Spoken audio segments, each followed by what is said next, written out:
The 2011 accident at the Fukushima nuclear plant was one of the worst in history. Decommissioning the reactors is estimated to take 40 years. But the plant's operator is facing a serious problem securing enough workers for this. Some can no longer continue to work due to prolonged exposure to radiation, while others are leaving because of deteriorating working conditions.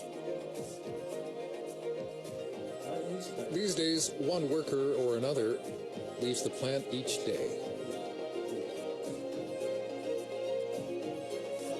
A recent study by NHK has revealed that the plant operator had overestimated the number of workers available for the decommissioning.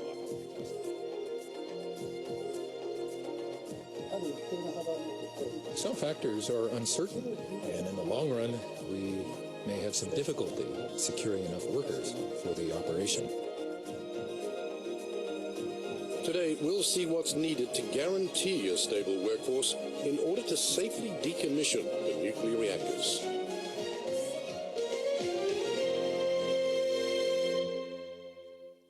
Welcome to today's close-up. I'm Hiroko Kuniya. Nuclear experts say it will take 40 years to remove all the spent fuel rods from the storage pools, take out fuel rods from 3 reactors in which a meltdown took place, and dismantle all the reactors, a task of unprecedented difficulty. About 3,000 people currently work at the plant each day. Some are being forced to leave because their accumulated amount of exposure to radiation has exceeded the legal limit. The operator, Tokyo Electric Power Company, needs enough experienced workers until the end of the 40-year decommissioning process.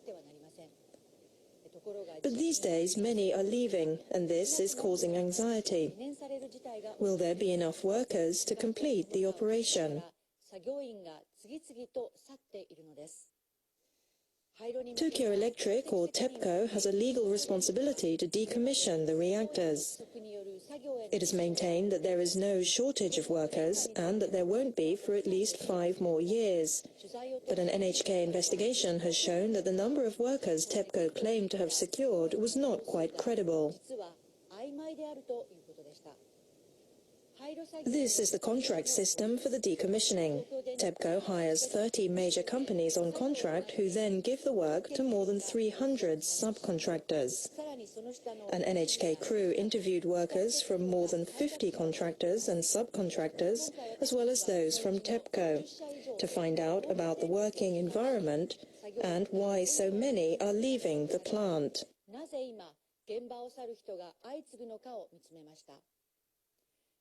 First, we'll look at the working conditions of those keeping the reactors in a state of cold shutdown. It's 6 a.m. Akira Shiga is heading to the Fukushima Daiichi nuclear power plant. For 6 years, he's been working there as a subcontractor, just south of his hometown of Namie.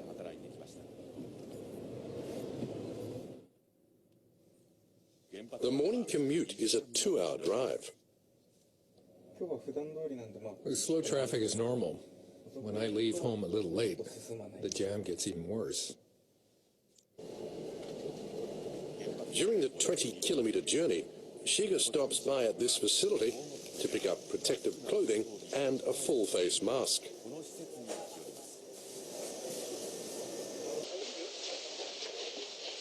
His job is to install lights at the plant. He says doing the job in full protective gear is extremely taxing.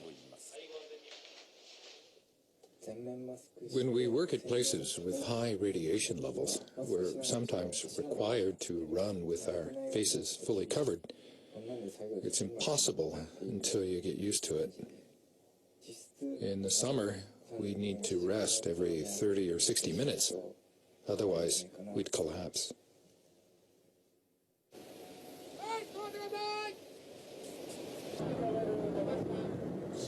Shiga has seen nearly 10 of his colleagues leave the plant over the past 6 months. He and himself is undecided about his future.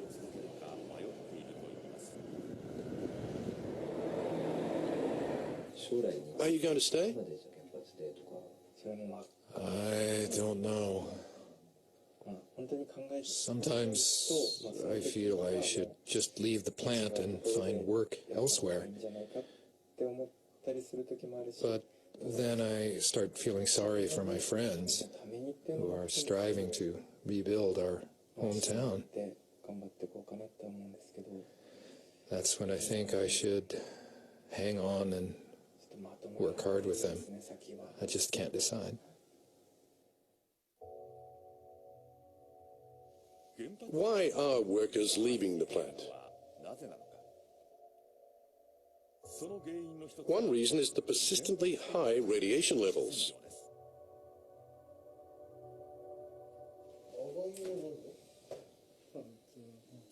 A local contractor let us see the situation for ourselves. The contractor installs equipment at the plant to decontaminate radioactive water.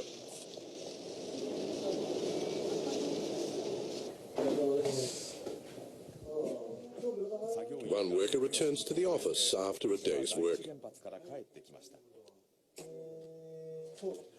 Your level of exposure? 0.02 millisieverts. The contractor keeps track of the exposure levels of all its workers.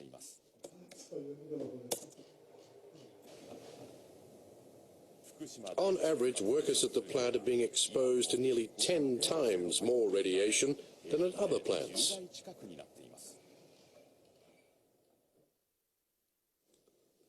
The government limits workers' exposure to 50 millisieverts per year, or 100 millisieverts in 5 years. Those who breach this limit can no longer work at nuclear plants.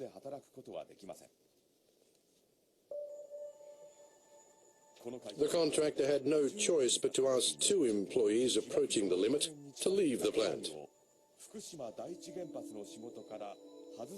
The exposure levels of the remaining 18 workers are also rising each day.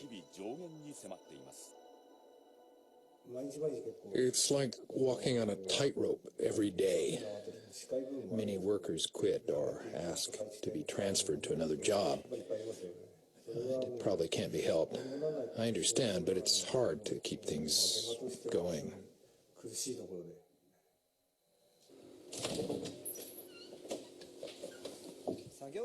Another reason behind the exodus of workers is the decline in working conditions. This man in his 40s from Western Japan has been working for a subcontractor at the plant since fall last year. Initially, he earned just over $3,100 in monthly take-home pay for putting in 5 days a week, but this amount was slashed to about $2,500. This past August, the man's employer asked him to leave a hotel that had been offered as accommodation and to pay for all his living expenses. It's harsh, because the work I do is abnormal. The plant remains stable only because people like me are giving themselves up for the job. Asking them to accept poor working conditions and driving them into a corner isn't fair at all.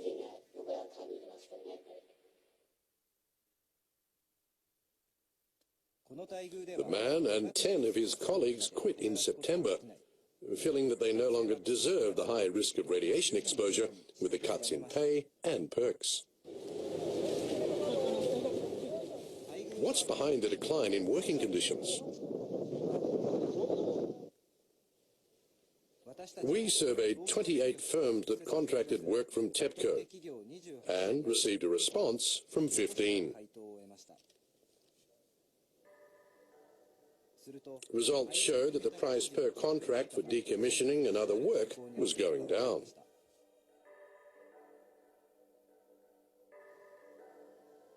Of the 10 firms that said prices were declining, 8 said that one reason was increased competitive bidding by Tepco to save money.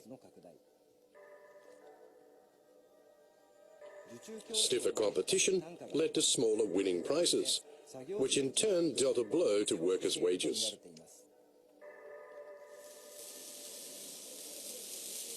The effects are felt among subcontractors too. This firm had been undertaking work at the plant since the time of its construction.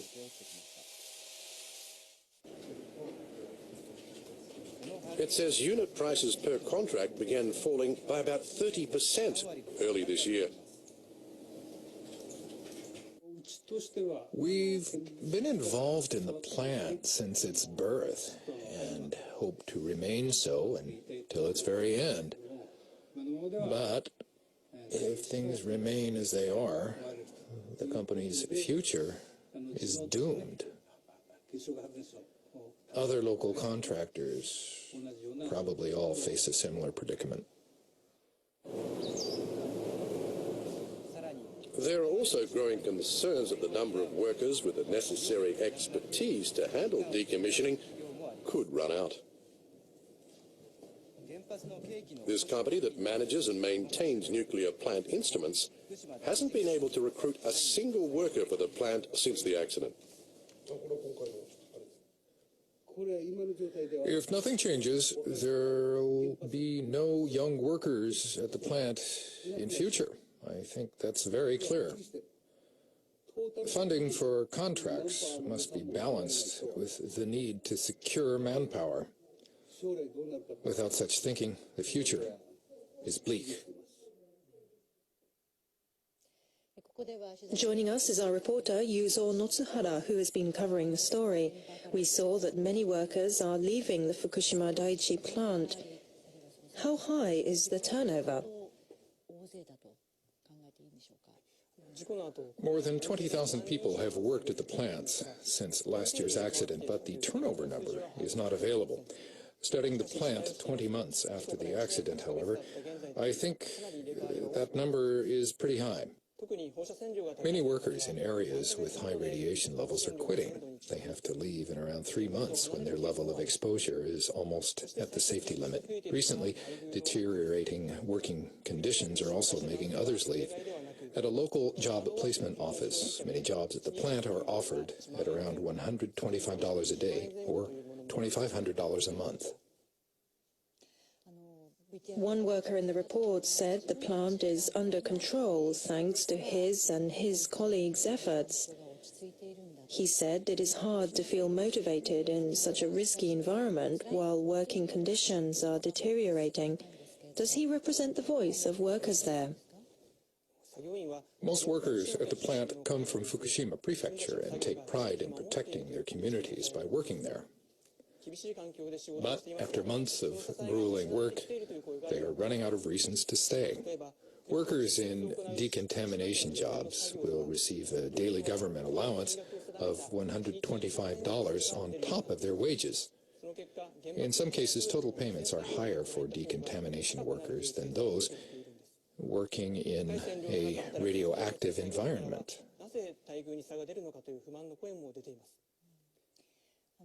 Can Tepco get the necessary manpower for decommissioning? Tepco has maintained that it can and says this is supported by the number of workers who have registered to work at the plant. It says that number is far above the manpower needed for the time being. But our investigation has proven otherwise.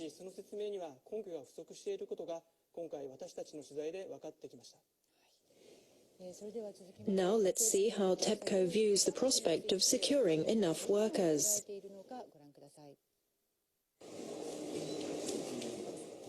In July, Tepco revealed an outlook on the reactor's decommissioning process.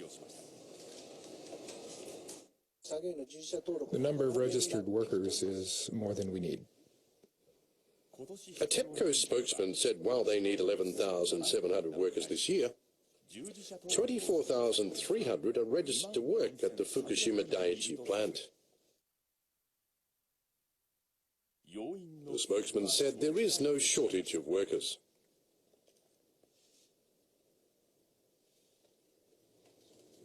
However, the amount of work that needs to be done at the plant is increasing steadily. This major construction company is one of the contractors getting rid of debris.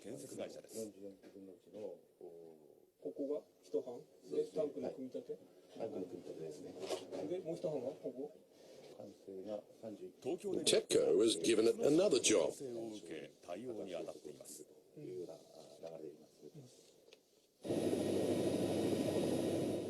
The construction of gigantic tanks to store contaminated water.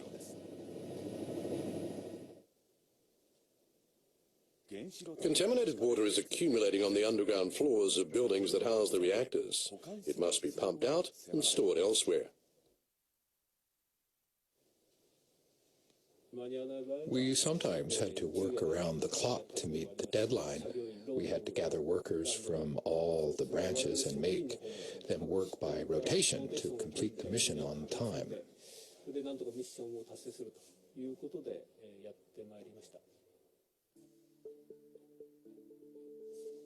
A total of 900 tanks have been set up to store contaminated water. But more are likely to be needed soon, and that will require more workers.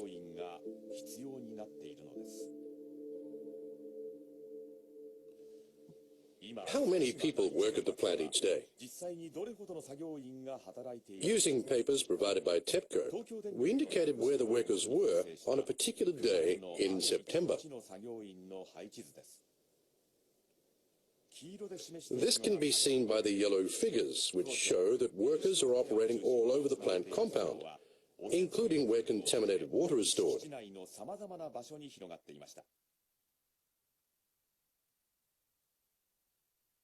According to the layout, Tepco needs 3,000 workers each day. The utility recalculated the number of workers needed in a year, taking into account the increased amount of work and people leaving due to radiation exposure. The figure came to 18,000. This is about 6,000 more than the 11,700, the figure previously cited by Tepco. Looking further into the matter, we found something surprising. Tepco claimed to have secured 24,000 workers, but this was actually the total number of people who had worked at the plant in the last 19 months since the accident.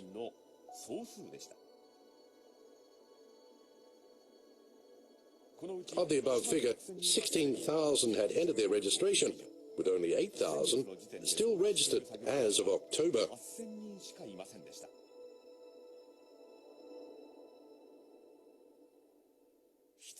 While the amount of work is increasing, we now know that the number of workers the utility claims to have secured is less than initially announced. We asked Tepco whether they really do have enough workers. Some factors are uncertain.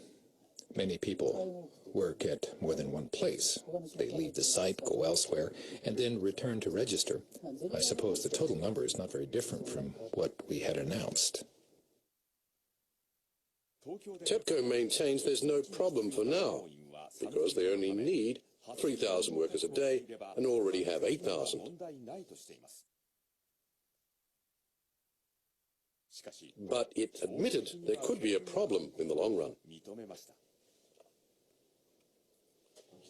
Don't you feel anxious because more workers are needed than initially thought? In the long run, we may have some difficulty securing enough workers for the operation.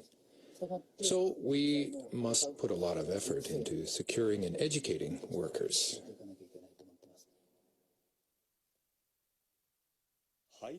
The Agency for Natural Resources and Energy supervises the decommissioning. We asked how the government was planning to secure the necessary manpower for the estimated 40-year process of dismantling the reactors. We'll look at what's happening. If there are problems that need improving, we'll acknowledge them as problems. People may say it's too late, but we believe that the first step is to listen carefully to the voices of those on the front lines.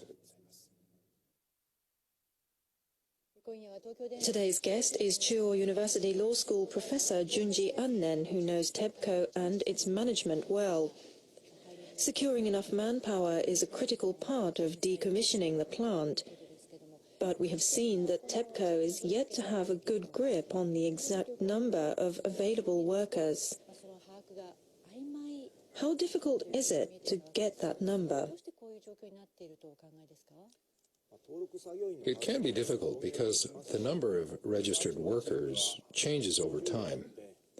Furthermore, regions hit by last year's disaster tend to be short-handed because of a post-disaster jump in labor demand.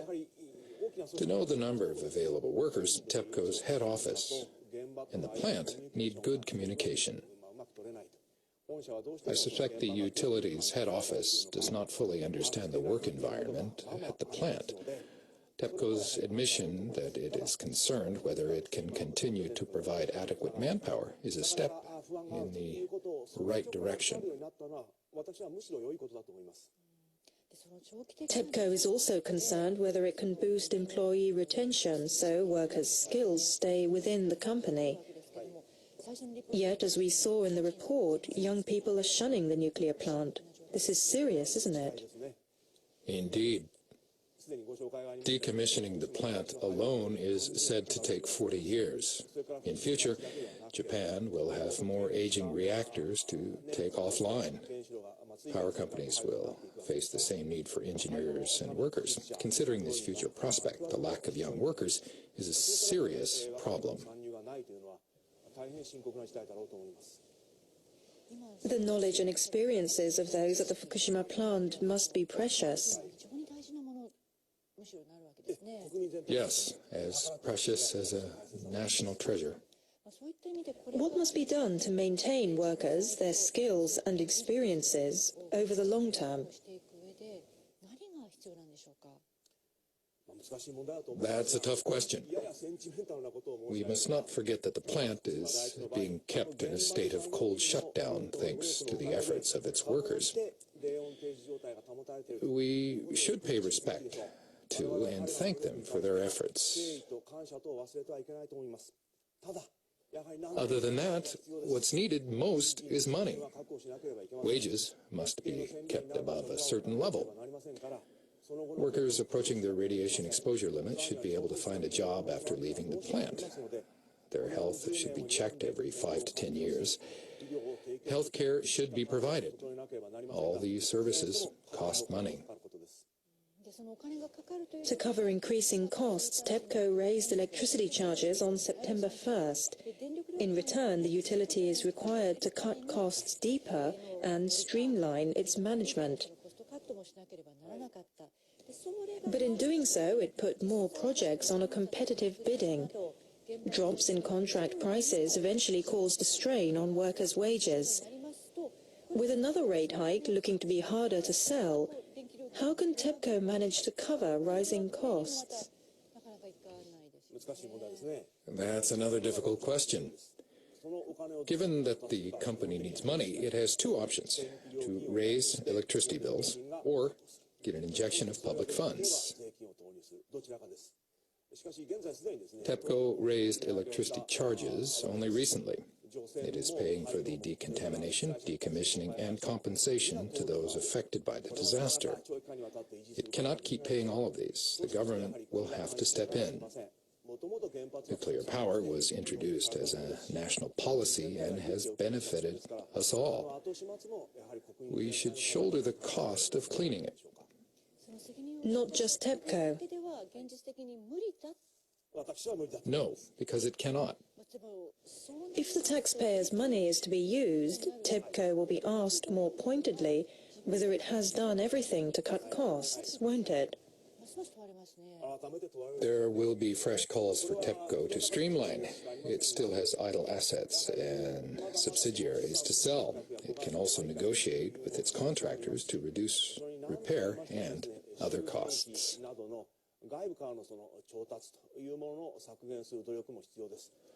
What's more, it should consider ways to purchase cheaper fuels, which make up the largest proportion of its costs. I guess the government's stance on the matter will also be called into question if it is to step in.